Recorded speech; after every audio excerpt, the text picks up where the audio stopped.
Hello everyone. स्वागत है आपका हमारे चैनल शिक्षा केंद्र में। जैसे कि आपको पता है कि हमने अपने चैनल में अलग-अलग सब्जेक्ट पे इम्पोर्टेंट क्वेश्चंस ला रहे हैं। जितने भी एमसीक्यू बनते हैं जैसे कंप्यूटर पे, इंग्लिश पे, modern history, Jammu and Kashmir पे, तो अलग-अलग हम सब्जेक्ट्स पे अलग-अलग एमसीक्यू इम्पोर्टेंट क्वेश्चन जितने भी प्रीवियस एग्जाम जितने क्वेश्चन आए हैं वो लाए हैं। तो जो हमें लेक्चर 1 था मॉडर्न हिस्ट्री का वो थोड़े दिन पहले अपलोड किया था, 3-4 दिन पहले। तो आज हम लेक्चर 2 लेके आए हैं मॉडर्न हिस्ट्री में जितने भी क्वेश्चन पूछे गए हैं प्रीवियस एग्जाम में और जितने भी इंपॉर्टेंट क्वेश्चन बनते हैं कि जो नेक्स्ट एग्जाम में पूछे जाएंगे और उसको जितने भी क्वेश्चन आए हैं उनको हम अच्छी तरह से एक्सप्लेन करेंगे। और वो देखो ना, एग्जाम में हमेशा हम पढ़ते किस तरह से हैं, जो क्वेश्चन पूछे जाते हैं, ना कि हम सब कुछ पढ़ना होता है। हमने पढ़ना उस तरह से होता है कि जो एग्जाम में पूछा जाता है, तो हम उसके स्टडी करें किस तरह से क्वेश्चन पूछे जाते हैं। तो आज हम आपके लिए लेक्चर 2 लेके आए हैं मॉडर्न हिस्ट्री का।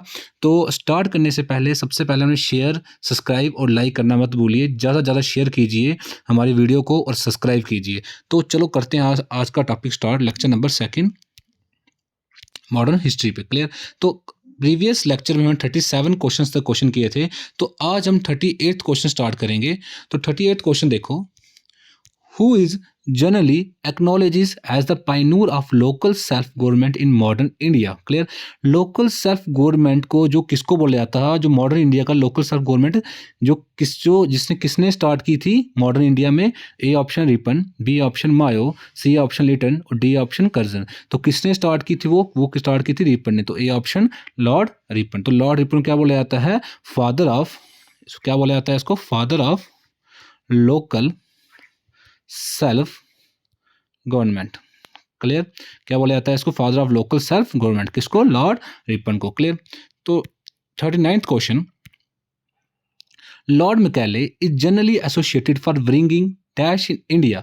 जो लॉर्ड मैकाले ने क्या लाया था इंडिया में? देखो एसएससी एसआई 2017 में क्वेश्चन पूछा गया है, unity in army, economic reforms, English education और मॉडर्न टेक्नोलॉजी। तो लॉर्ड मैकाले ने क्या लाया था? वो लाया थी उन्होंने इंग्लिश एजुकेशन को उन्होंने इंट्रोड्यूस किया था इंडिया में। क्लियर? तो एसएससी एसआई 2017 में ये क्वेश्चन पूछा गया है। क्लियर? बड़ी बार इस तरह से क्वेश्चन पूछता है कि जो इंग्लिश को किसने इंट्रोड्यूस किया था, कौन से पर्सन ने इंग्लिश लैंग्वेज को इंट्रोड्यूस किया था, तो उसका क्या नाम आएगा? वो आएगा लॉर्ड मैकाले। क्लियर? तो नेक्स्ट क्वेश्चन देखो, question number 40, which of the following was not done during the time of Lord Curzon. Lord Curzon के टाइम को इसमें से 4 में से कौन सी चीज हैपन नहीं हुई थी? तो एसएससी सीएचएसएल 2018 में क्वेश्चन पूछा गया है। तो A option partition of Bengal, बिल्कुल partition of Bengal Lord Curzon के टाइम हुई थी। फॉर्मेशन ऑफ भारतीय लोक सेवा मंडल, तो फॉर्मेशन ऑफ भारतीय लोक सेवा मंडल भी लॉर्ड कर्जन के टाइम ही हुई थी। Establishment of famine commission, establishment of the famine commission ये भी किसके टाइम हुई? लॉर्ड कर्जन के टाइम हुई थी। फॉर्मेशन ऑफ हंटर कमीशन ये नहीं हुई थी, ठीक है, हंटर कमीशन फाउंड नहीं हुई थी लॉर्ड कर्जन के टाइम। तो उन्होंने बोला कौन सा डन नहीं हुआ? तो हंटर कमीशन फाउंड नहीं हुई थी लॉर्ड कर्जन के टाइम। तो option D is correct. Clear? तो next question, question number 41, which of the following events is not consider for the time wing of viceroy Lord Lytton. Lord Lytton के time कौन सा event in 4 में से नहीं हुआ था? ठीक है, A option Afghan war, B option Burma war, C option arms act और डी ऑप्शन प्रेस एक्ट। तो जो लॉर्ड लिटन के टाइम कौन सा इवेंट नहीं हुआ था, वो कौन सा नहीं हुआ था? बुर्मा वार नहीं हुई थी। बाकी जो लॉर्ड लिटन के टाइम अफगान वार भी हुई थी, आर्म्स एक्ट भी हुआ था, प्रेस एक्ट भी है उस टाइम हुआ था। अब ध्यान से देखो, जो बुर्मा एक्ट था, जो बुर्मा वार थी, वो कब हुई थी? जो बुर्मा वार हुई थी आपकी, देखो वो अभी टोटल कितनी बुर्मा वार हुई हैं? 3 बुर्मीज वार हुई हैं, जिनको क्या बोला जाता है? एंग्लो बुर्मीज वार बोला जाता है। तो कब हुई हैं? जो पहली एंग्लो बुर्मीज वार थी वो हुई थी 1824 से लेके 1826 तक हुई थी। जो किसके टाइम हुई थी? वो हुई थी लॉर्ड हैमरेस्ट के। देखो सीधा इंपॉर्टेंट क्वेश्चन एग्जाम में पूछा जाता है कि पहला क्वेश्चन तो ये बनेगा कि जो फर्स्ट एंग्लो बुर्मीज वार थी वो कब हुई थी? वो हुई थी 1824 से लेकर 1826 तक। और किसके टाइम हुई थी? वो हुई थी लॉर्ड हैमरेस्ट के टाइम हुई थी। क्लियर? जो फर्स्ट एंग्लो बुर्मीज वार हुई थी। सेकंड क्या? जो सेकंड एंग्लो बुर्मीज वार हुई थी वो हुई थी 1852 से 1853।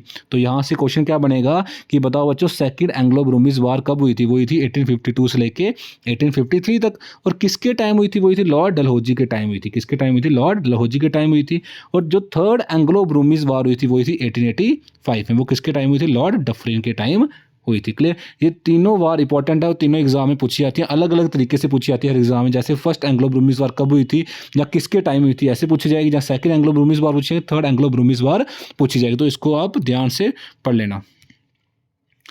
Question number 42, the Indian council of 1892 act was based on which plan. Clear, तो क्वेश्चन क्या है, कह रहा है जो इंडियन काउंसिल था, एक्ट था 1892 वाला, वो कौन से प्लान पे बेस्ड था? Northbrook plan, Dufferin plan, Ripon plan या ग्लैनस्टन प्लान। तो किस पे बेस्ड था? वो था डफरिन प्लान पे बेस्ड था। कौन सा वाला? इंडियन काउंसिल 1892 एक्ट किस पे बेस्ड था? डफरिन प्लान पे बेस्ड था। Question number 43, The Dash was a group of 7 members of parliament from the United Kingdom constituted to suggest constitutional reforms for British India. कह रहा है कौन सी कमीशन थी जो किससे बनी थी? 7 मेंबर से बनी थी पार्लियामेंट के, जो किसने फ्रॉम द किसने बनाई थी? यूनाइटेड किंगडम में। किसके लिए? कॉन्स्टिट्यूशनल रिफॉर्म्स के लिए, ब्रिटिश इंडिया के जो कॉन्स्टिट्यूशनल रिफॉर्म्स लाने उसके लिए बनाई गई थी। तो देखो ए ऑप्शन क्या है? Fraser commission, B option Hunter commission, C option Sargent commission और डी ऑप्शन साइमन कमीशन। तो उसका जो करेक्ट आंसर रहेगा वो क्या रहेगा बच्चों? वो रहेगा साइमन कमीशन। क्या रहेगा बच्चों? Simon commission, option D is correct. अब ध्यान से देखते हैं कि फ्रेजर कमीशन क्या है, हंटर कमीशन क्या है और सर्जेंट प्लान क्या है और साइमन कमीशन क्या है। क्लियर, तो जो साइमन कमीशन वो बता चुका है यहाँ पे आपको, मैं फिर एक्सप्लेन करूंगा थोड़ी देर में इसको कि वो कितने मेंबर्स की? 7 मेंबर्स की थी। कितने मेंबर्स की बच्चों? 7 मेंबर्स की। तो ऑप्शन डी इज करेक्ट। देखो ध्यान से, फ्रेजर कमीशन क्या थी? जो फ्रेजर कमीशन थी उसको हम क्या बोलते हैं? इंडियन पुलिस कमीशन भी बोलते हैं, जो 1902 से लेके 1902 और 1903 में आई थी, also known as the Fraser commission. तो इसका मतलब जो फ्रेजर कमीशन क्या बोलते हैं? इंडियन पुलिस कमीशन भी बोलते हैं। वो किसने एस्टैब्लिश की थी? British government in India to reform the Indian police system. किसके लिए रिफॉर्म करने के लिए? इंडियन पुलिस सिस्टम को रिफॉर्म करने के लिए। Clear, it was headed by sir Andrew Fraser. किसने किया था? Andrew Fraser. तो इसी के नाम पे ये इस कमीशन का नाम पड़ा है। क्लियर, एंड किसके टाइम थी? लॉर्ड कर्जन के टाइम। बिल्कुल, किसके टाइम हुई थी? लॉर्ड कर्जन, जिसके टाइम पार्टीशन ऑफ बंगाल हुआ था लॉर्ड कर्जन के टाइम। क्लियर, जो इनका मेन गोल था वो क्या था? Improve the efficiency and effectiveness of the police force in India. तो क्लियर बच्चों, जो फ्रेजर कमीशन है, देखो एग्जाम में कैसे पूछा जाएगा। एक तो पूछा जाएगा जो फ्रेजर कमीशन वो कब एस्टैब्लिश हुई थी? वो हुई थी 1902 1903 में एस्टैब्लिश हुई थी, और उसको क्या बोला जाता है? इंडियन पुलिस कमीशन बोला जाता है। और क्या पूछा है? किसने फॉर्म्ड की थी? किसके टाइम फॉर्म्ड की थी? फॉर्म्ड किसने की थी?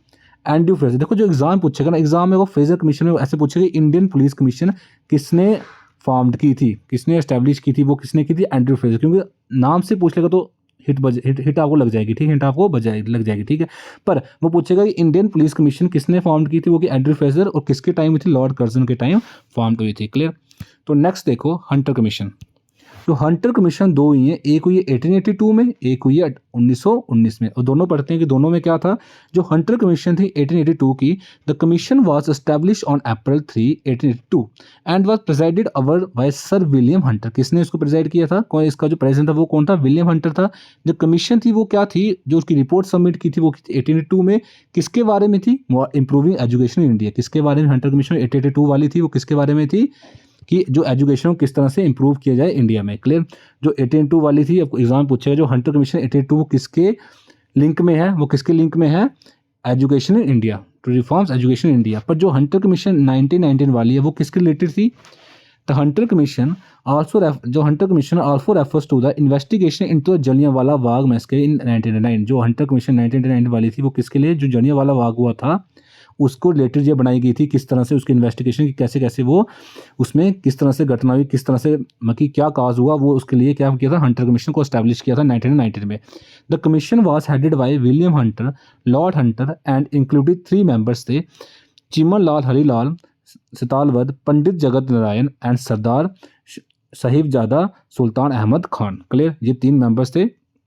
और क्या था वो? किसने इसको हेड किया था? William Hunter, Lord Hunter and 3 members थे। 3 मेंबर्स का नाम क्या था? चिमन लाल हरिलाल सितालवद, पंडित जगत नारायण, सरदार साहिबजादा सुल्तान अहमद खान। क्लियर, जो सर्जन कमीशन थी वो भी किसके लिए थी? 1944 में एस्टैब्लिश हुई थी सर्जन कमीशन, और ये भी किसके लिए थी? एजुकेशन के रिलेटेड बेस थी, future of education literacy in India के इसके बेस पे थी। कौन सी? Surgeon commission. क्लियर, अब जो साइमन कमीशन के बारे में बताया मैंने आपको, साइमन कमीशन को क्या बोला जाता है? इंडियन स्टैट्यूटरी कमीशन भी बोला जाता है। क्या बोला जाता है? इंडियन स्टैट्यूटरी कमीशन बोला जाता है, और इसको साइमन कमीशन के नाम से जाना जाता था। और कितने मेंबर्स है इसमें? देखो एग्जाम में ये पूछ सकता है कि साइमन कमीशन में कितने मेंबर्स थे? वो कितने थे? 7 मेंबर्स थे। किसके? क्लियर, और चेयरमैनशिप किसकी थी? सर जॉन साइमन, जिसके नाम पे साइमन कमीशन थी। Clear. The commission arrived in the Indian सब कॉन्टिनेंट इन 1928। थर्ड क्वेश्चन ये बनता है, जो कमीशन थी वो अराइव कब हुई थी इंडिया, वो कब आई थी 1928 में। किसके लिए आई थी? Constitutional reforms in British largest and most important session की कॉन्स्टिट्यूशनल रिफॉर्म्स को, कि किस तरह से कॉन्स्टिट्यूशनल रिफॉर्म जो 1919 में जो मॉन्टेगो चार्ल्स रिफॉर्म था उसको देखने के लिए आई थी, और नेक्स्ट कैसे उसको कॉन्स्टिट्यूशन को हम रखें। Clear. One of its members was Clement Attlee, who would later become the prime minister of the UK 1945 से लेकर 1951। क्लियर। जो इनके 7 मेंबर में से एक मेंबर कौन था? क्लेमेंट अटली था, जो क्या बना था? प्राइम मिनिस्टर बना था यूके का। कब से कब? 1945 से लेकर 1951 तक। Clear. Question number 44, the Victoria memorial conceived bye Lord Curzon represent the architecture climax of dash city. Clear. जो विक्टोरियन मेमोरियल है जो किनसे कंसीव्ड किया? लॉर्ड कर्जन में। ठीक है, वो कौन सी सिटी में है? A option Jaipur, B option Calcutta, C option Mumbai और डी ऑप्शन दिल्ली। तो कौन से वो सिटी में है? कोलकाता सिटी में है। देखो बच्चों, एसएससी सीजीएल 2018 क्वेश्चन, तो 2018 में ये क्वेश्चन पूछा गया है। तो कौन सिटी में है? कोलकाता की सिटी में है। कौन सा? Victoria memorial. किसने कंसीव्ड किया? लॉर्ड कर्जन में। Clear. Question number 45, as a reaction to Rowlatt act dash, as a reaction to Rowlatt act dash was organised as national humiliation day. कि कौन से सीधा क्वेश्चन है कि नेशनल ह्यूमिलेशन डे कब बनाया था? ये क्यों बनाया गया था? जो रिवॉल्ट एक्ट था उसके रिएक्शन में बनाया गया था। तो एसएससी सीजीएल 2019 में क्वेश्चन पूछा गया, कब बनाया था नेशनल ह्यूमिलेशन डे? कब बनाया था? 14 जून 1921, 6 अप्रैल 1919, 2 फेब 1913, 8 मई 1920। तो ये कब बनाया जाता है आपका? 6 अप्रैल 1919। National humiliation day important question है बच्चों, कि नेशनल ह्यूमिलेशन डे कब बनाया जाता है? वो बनाया जाता है 6 अप्रैल 1919 में। Clear. Question number 46, against whom was the Battle of Plassey 1757 fought by the English company led by Robert Clive। जो बैटल ऑफ प्लेसी थी वो किस किस के बीच में लड़ी गई थी? क्लियर। जो हुई थी, एक तो ब्रिटिश कंपनी में हुई थी, जो अब याद रखना, जो इंग्लिश कंपनी थी जो उनके बिहाफ पे को किसने ये लड़ी थी? रॉबर्ट क्लाइव ने। और जो इधर के थे वो कौन थे? अब जो ईस्ट इंडिया कंपनी के वो कौन थे? Robert Clive. क्लियर। अब जो यहाँ के थे, जो नवाब थे बंगाल के, वो कौन थे? निज़ाम अवध थे, सिराज उद्दौला थे, मुर्शिद कुली खान थे, शाह नवाब थे। तो कौन थे? सिराज उद्दौला थे, जिन्होंने बैटल ऑफ प्लेसी, इनके बीच में बैटल ऑफ प्लेसी हुई थी, बैटल ऑफ प्लेसी हुई थी। तो क्वेश्चन ये सीधा सीधा बनता है कि बैटल ऑफ प्लेसी किस किस के बीच में हुई थी? वो हुई थी सिराज उद्दौला और रॉबर्ट क्लाइव के बीच में हुई थी। और सेकंड क्वेश्चन क्या बनता है कि ये कब हुई थी? 1757 में हुई थी। तो एसएससी सीजीएल 2022 में क्वेश्चन पूछा गया है। Clear. The formal British rule in India understood to have commenced in 1757 after the Battle of। जो ब्रिटिश रूल था इंडिया में वो कमेंस हुआ था 1757 कौन सी बैटल के बाद? एसएससी एसआई 2022 में क्वेश्चन पूछा गया। अभी बताया जो 1757 में कौन सी बैटल हुई थी? वो हुई थी बैटल ऑफ, कौन सी हुई थी? Battle of Plassey, battle of Plassey. तो ये किसके बीच में हुई थी? ये हुई थी किसके बीच में? Robert Clive and Siraj ud-Daula के बीच में हुई थी। किसके बीच में हुई थी? सिराज उद्दौला। तो कौन सा ऑप्शन आएगा? Option is correct, battle of Plassey. अब ध्यान से देखो, अब यहाँ पे देखो बैटल ऑफ प्लेसी की मैंने बताया, पर यहाँ पे battle of Wandiwash, battle of Buxar और बैटल ऑफ कडलोर, इसके बारे में बताया गया है। देखो इसके बारे में देखते हैं कि है क्या बैटल ऑफ वांडीवाश क्या है। जो बैटल ऑफ वांडीवाश थी वो किसके बीच में हुई थी? जो बैटल ऑफ वांडीवाश थी वो कौन सी वार है? वो थर्ड कार्नेटिक वार। थर्ड कार्नेटिक वार तो मतलब एंग्लो फ्रेंच वार। कौन सी वार है? एंग्लो फ्रेंच वार, एंग्लो फ्रेंच वार। क्लियर। तो थर्ड कार्नेटिक जो इसको बैटल, जहां बैटल ऑफ वांडीवाश हुई थी वो कब हुई थी? थर्ड कार्नेटिक वार में हुई थी। जो किसके बीच में लड़ी गई थी? ब्रिटिश और फ्रेंच के बीच में लड़ी गई थी। कब? 1760 में। क्लियर। जो बैटल हुई थी वो कहाँ पे हुई थी? वो हुई थी वादावासीन तमिलनाडु में। कहाँ पे हुई थी? वादावासीन तमिलनाडु। तो क्वेश्चन इंपॉर्टेंट है कि पूछ सकते हैं जो थर्ड कार्नेटिक वार हुई थी वो कौन सी स्टेट में हुई थी? वो कहाँ पे हुई थी? तमिलनाडु। क्लियर। तो ये इंपॉर्टेंट है, वादावासी नहीं पूछेंगे आपको, ये सीधा पूछेंगे जो थर्ड कार्नेटिक वार है वो कौन सी स्टेट में हुई है? वो हुई है तमिलनाडु में। क्लियर। अब द ब्रिटिश लेड बाय, जो ब्रिटिश के साइड से बैटल ऑफ वांडीवाश किसने लड़ी थी? वो लड़ी थी आयरे कोटे ने। और फ्रेंच वाली साइड से किसने लड़ी थी? वो लड़ी थी कॉम्टी दी लैलेन। तो इसमें जो ब्रिटिश की थी वो जीत के थे किससे? जो बैटल ऑफ वांडीवाश जीत के थे किससे? फ्रेंच से। तो बस ये क्वेश्चन यहाँ पे क्या बनता है कि जो बैटल ऑफ वांडीवाश है वो कौन सी वार है? थर्ड कार्नेटिक वार है। कब लड़ी गई थी? 1760 में। Clear. Second question, third question कौन सी स्टेट में हुई थी? तमिलनाडु में। और फोर्थ क्वेश्चन में क्या है कि जो बैटल ऑफ वांडीवाश है ब्रिटिश के साइड किसने लड़ी थी और फ्रेंच के साइड से किसने लड़ी थी, ब्रिटिश के साइड से किसने लड़ी, आयरी कोटी ने, और फ्रेंच के साइड किसने लड़ी, कॉम्टे दी लैली ने। क्लियर। जो बैटल ऑफ बक्सर है, जो बैटल ऑफ बक्सर थी वो कब हुई थी, 22 एंड 23 अक्टूबर 1764 के बीच में हुई थी। किसके बीच में हुई, 1764 में हुई थी। किसके बीच में हुई थी, ब्रिटिश ईस्ट इंडिया कंपनी, जो किसने जो उनके बिहाफ से कौन लड़ रहा है, हेक्टर मुनरो, और जो कंबाइंड आर्मी किसकी, बलवंत सिंह राजा ऑफ बनारस, मीर क्वासिम जो नवाब ऑफ बंगाल थे, ठीक है ना। जो बलवंत सिंह थे वो किसके राजा थे, बनारस के राजा थे। जो मीर क्वासिम थे वो किसके नवाब थे, बंगाल के। और जो Nawab Awadh Siraj ud-Daulah and the Mughal empire Shah Alam second, तो इन सब ने अलाइज किया था। और ये किसके अगेंस्ट लड़े थे, ईस्ट इंडिया कंपनी के अगेंस्ट लड़े थे हेक्टर मुनरो। जो किसके बिहाफ से लड़ रहे थे, ब्रिटिश ईस्ट इंडिया कंपनी कौन लड़ रहा था, हेक्टर मुनरो, जो कब हुई थी, 22 एंड 23 अक्टूबर 1764 में हुई थी। तो यहाँ पे भी ईस्ट इंडिया कंपनी जीत गई थी। क्लियर। जिसके बाद ट्रीटी साइन हुई थी। क्लियर। उसके बाद देखो जो बैटल ऑफ कुंडलोर है, जो बैटल ऑफ कुंडलोर ये कहाँ पे हुई, जो बैटल ऑफ कुंडलोर है वाज फॉट किसके बीच में हुई है, ब्रिटिश एंड फ्रेंच की नेवीज। किसके बीच में हुई है, ब्रिटिश और जो फ्रेंच की नेवीज के बीच में हुई थी। कब हुई थी, 1783, 20 June 1783। The battle took place off the coast of India just before the treaty of Paris. Clear. Treaty of Paris से थोड़ी देर पहले कौन सी जो बैटल हुई थी, बैटल ऑफ कुंडलोर किसके बीच में हुई थी, ब्रिटिश एंड फ्रेंच नेवीज के बीच में हुई थी। क्लियर। विच एंड जिन्होंने एंड किया था अमेरिकन रेवोल्यूशनरी वार का। क्लियर। तो नेक्स्ट क्वेश्चन चलते हैं, next number 48। The treaty of Surat was signed between the British and dash. जो ट्रीटी ऑफ सूरत थी वो किसके बीच में साइंड हुई थी, रघुनाथ राव, बालाजी राव, नारायण राव, सयाजी राव। क्लियर। जो ट्रीटी ऑफ सूरत थी वो किसके बीच में साइंड की गई थी, वो की गई थी आपकी A option, Raghunath Rao. Clear. ये कब पूछा गया, एसएससी स्टैंडर्ड 2020 में क्वेश्चन ये पूछा गया है। Clear. Question number 49। In which of the following years did Japan invade India resulting in Battle of Imphal? Clear. कौन से ईयर में जापान ने इंडिया को इन्वेड किया था, जिसमें कौन सी बैटल हुई थी, बैटल ऑफ इम्फाल हुई थी। तो एसएससी सीजीएल 2021 में क्वेश्चन पूछा गया है। तो कौन सा ईयर होगा, 1944, 1901, 1862 और 1894। तो कौन से ईयर में था वो बच्चों, था वो 1944 में जापान ने क्या किया था, इन्वेड किया था इंडिया को, जिसमें कौन सी बैटल हुई थी, बैटल ऑफ इम्फाल हुई थी। तो 1944 इंपॉर्टेंट क्वेश्चन है, एसएससी सीजीएल 2021 में क्वेश्चन पूछा गया है। Clear. Question number 50। During the passage of the Royal Title Act 1876, the office of the British Prime Minister was occupied by। जब रॉयल टाइटल एक्ट 1876 हुआ था उस टाइम जो ब्रिटिश प्राइम मिनिस्टर कौन था। क्लियर। एसएससी CHSL 2019 में question पूछा गया है। क्लियर।